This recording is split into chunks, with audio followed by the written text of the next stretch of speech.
Hello बच्चों, आज की वीडियो में हम पढ़ेंगे बोर्ड मास।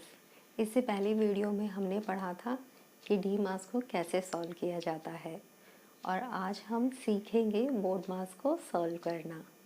सिंपल, जब जैसे डी मास इक्वेशन होती है उसमें जब ब्रैकेट ऐड हो जाता है तो वो बोर्ड मास बन जाता है। इस इक्वेशन में हमें सबसे पहले सॉल्व करना होता है ब्रैकेट्स को। तो सबसे पहले हम जानते हैं कि ब्रैकेट कितने टाइप के होते हैं।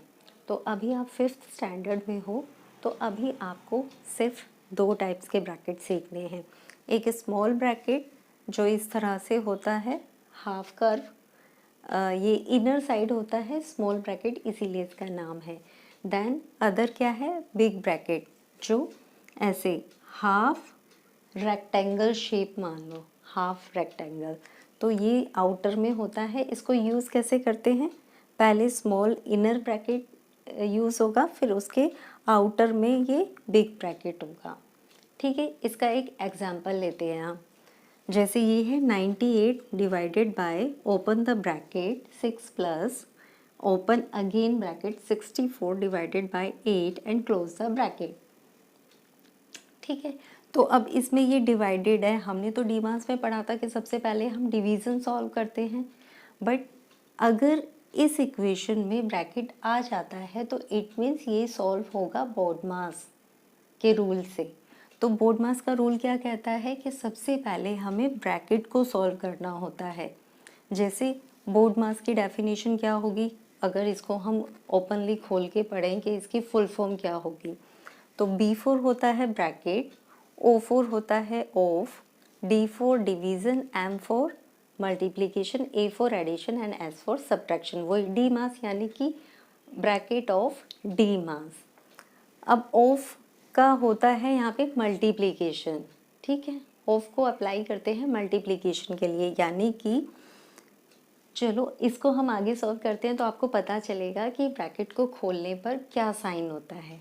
ठीक है, तो सबसे पहले हमने तो पढ़ा था डी मास में कि सबसे पहले हम डिवीज़न करेंगे, बट ये बोर्ड मास है क्योंकि इसमें ब्रैकेट आ गया, तो सबसे पहले हम स्मॉल ब्रैकेट को सॉल्व करेंगे। तो स्मॉल ब्रैकेट में क्या इक्वेशन है, 64 डिवाइडेड बाय 8। तो एज इट इज़ हमने ये यहाँ लिख लिया, 98 divided by, open bracket 6 plus and 64 divided by 8। अब हमें करना है 64 डिवाइडेड बाय 8, तो हम कर लेते हैं, यहाँ कर लेते हैं। ठीक है, 8 60, ओ सॉरी, दिस इज 64। तो 8 की टेबल पढ़ो, 8 8 सा क्या होता है 64, तो यहाँ आ गया 8, देन यहाँ पर 64 माइनस किया 0, तो इसका आंसर आ गया हमारे पास 8। तो अब यहाँ पे इस स्मॉल ब्रैकेट को हम ओपन करेंगे तो यहाँ पर लिखा जाएगा 8 and close the big bracket. अब इस बिग ब्रैकेट को पहले सॉल्व करेंगे डी मास से पहले, क्योंकि अभी तो डी मास बना ही नहीं ना, अभी पहले हम बोर्ड मास को सॉल्व कर रहे हैं। अब आता है 98 डिवाइडेड बाय 6 प्लस 8 कितना होता है 14।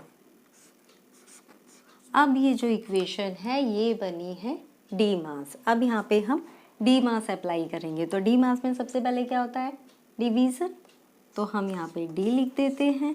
अब इसको डिवाइड करो, 14 98, 14 7 ज़ा 98 होता है। इसके लिए आपको टेबल्स अच्छे से लर्न होनी चाहिए, तभी आप ये प्रॉब्लम सॉल्व कर सकते हो। ठीक है, तो ये आ गया हमारा आंसर।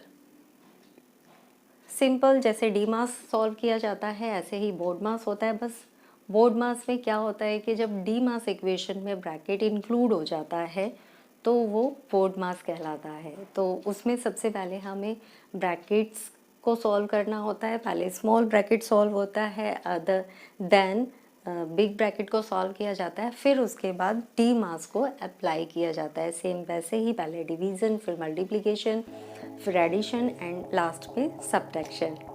Okay, thank you.